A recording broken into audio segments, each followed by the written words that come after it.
Depuis le XVIIe siècle avec la traite négrière, suivie au XVIIIe siècle de la colonisation, la dignité de l'homme africain est constamment bafouée par l'Occident. Avec le modernisme, il n'est plus possible, du moins officiellement, d'assujettir l'Africain à la traite physique. Une nouvelle forme de domination est alors apparue, on parle désormais de néocolonialisme.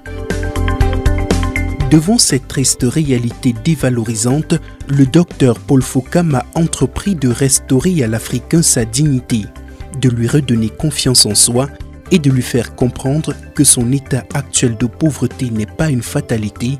Au contraire, il peut être une opportunité pour lui permettre de se réaliser. Ceci à condition qu'il prenne conscience de la nécessité de mutualiser ses moyens avec ceux des membres de sa communauté et surtout d'épargner quel que soit son niveau de revenu. C'est la philosophie qui sous-tend le modèle MC2. Le pilier essentiel du modèle MC2 sont au nombre de 3. Le premier, qui est le fondement, c'est quand même que chacun est maître de son propre destin. Le second, c'est que personne n'est trop pauvre pour pouvoir épargner. Le troisième, c'est que c'est ensemble qu'on gagne. C'est-à-dire qu'il suffit de mettre les moyens et nos compétences ensemble pour réussir ce qu'un seul individu ne pourrait pas réussir. Ainsi, le modèle MC2 est bâti autour de l'objectif de faire prendre conscience à la population qu'elle est seule maîtresse de son destin. Il révèle aux populations locales les immenses capacités managériales qu'elles puisent dans leur patrimoine culturel. Aussi, il les amène à se prendre en charge durablement. En clair, il s'agit de remporter la victoire sur la pauvreté par la mise en facteur des moyens et des compétences de la communauté, d'où la formule VP est égal à M fois C fois C, d'où MC2. On a noté qu'il y avait un potentiel et qu'il fallait résoudre ce problème, d'où la conception de ce modèle. Et pour donc ce modèle, il ne fallait pas faire, parce que c'est pas qu'il n'y avait pas d'autre modèle, il fallait lui apporter un plus par rapport à ce qu'on observe. C'est pour ça que vous voyez cette spécificité de ce modèle. Vous avez les populations, propriétaires de l'institution, ça c'est une chose importante, on les aide à créer leur banque, mais pour que la banque soit professionnelle, il faut des partenaires techniques sérieux. Et c'est pour ça qu'ADAF est là. Il faut un partenaire financier sérieux. Vous avez Afriland First Bank, qui est l'une des principales banques du Cameroun, qui est derrière. Seulement cette image, ça rassure les gens. Et ça fait qu'il y ait plus de professionnalisme, suffisamment de professionnalisme dans ce type d'institutions. Alors que les organisations internationales définissent la pauvreté uniquement à partir des données matérielles, le docteur Paul Fokam pense que cette façon de voir la pauvreté est erronée, ou du moins n'est pas complète. Dans sa thèse de doctorat intitulée « La problématique de financement de la petite et moyenne industrie, cas du Cameroun », soutenue en 1989 à Bordeaux 1 en France, il soutient que la pauvreté inclut aussi et surtout une dimension intellectuelle, elle est davantage un état d'esprit. Est donc pauvre, selon le docteur Paul Fokam, celui qui gagne 100 francs, dépense 101 francs et au terme de l'exercice se retrouve endetté de 1 franc. Par contre, le riche est celui qui gagne 100 francs, dépense 99 francs et épargne 1 franc. La vraie définition qu'il faut donner à la pauvreté doit tenir compte de 3 aspects fondamentaux. L'aspect intellectuel, l'aspect moral et l'aspect matériel. Or, cette définition ne tient compte que de l'aspect matériel. Donc, je vous propose cette définition. Et pauvre, celui qui est dans un état de dénuement mental, intellectuel et moral qui l'empêche de se réaliser. Tout simplement. Dans son essence, le modèle est pensé pour les populations les plus pauvres et de fait les plus vulnérables. Aussi, son implémentation est faite de manière à protéger les mutualistes d'éventuels chocs externes auxquels ils seraient exposés s'ils se trouvaient dans le système financier classique. Ce n'est pas seulement un modèle de donner des crédits.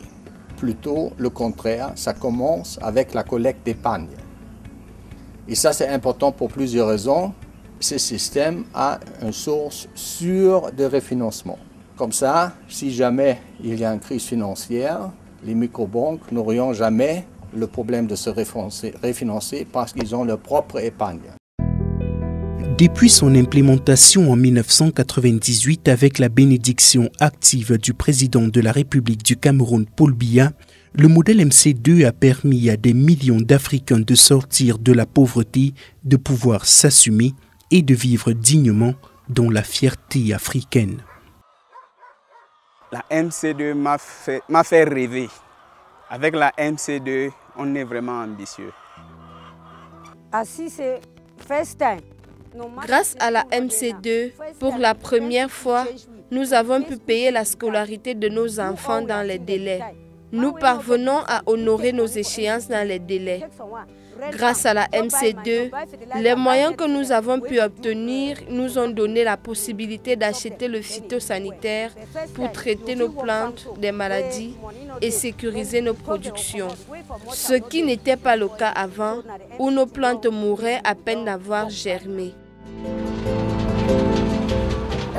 Le modèle MC2 a fait de moi ce que je suis aujourd'hui parce que grâce à la MC2, je suis capable d'envoyer mes enfants à l'école, de vivre décemment et de tenir mon élevage de volailles dans de bonnes conditions.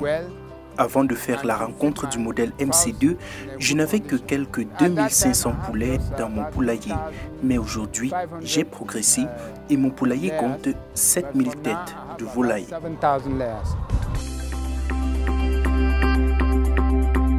En plus d'accompagner les Africains vers leur quête d'une meilleure vie, le modèle MC2 a lui aussi grandi.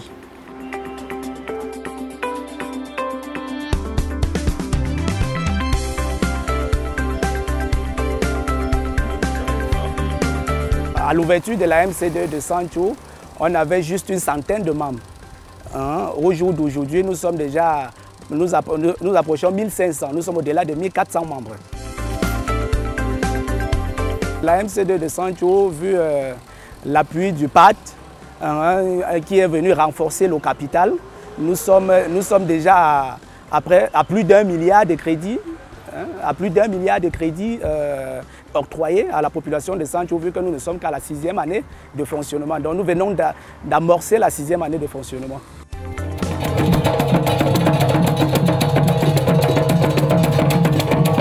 En plus d'avoir pris de l'importance financière, le modèle MC2 a désormais de nouvelles déclinaisons. C'est le cas par exemple des mutuelles financières des femmes africaines, une initiative exclusivement dédiée aux femmes qui a permis à de millions de femmes à très bas revenus de pouvoir se réaliser. Après le succès du modèle sur son natal territoire camerounais, le modèle MC2 s'est exporté et est désormais présent en Guinée, au Libéria, à Sao Tomé et Principe et sera bientôt disponible en Côte d'Ivoire. Une exportation qui profite à des millions d'Africains qui peuvent aujourd'hui, et grâce à la MC2, définitivement dire adieu la pauvreté.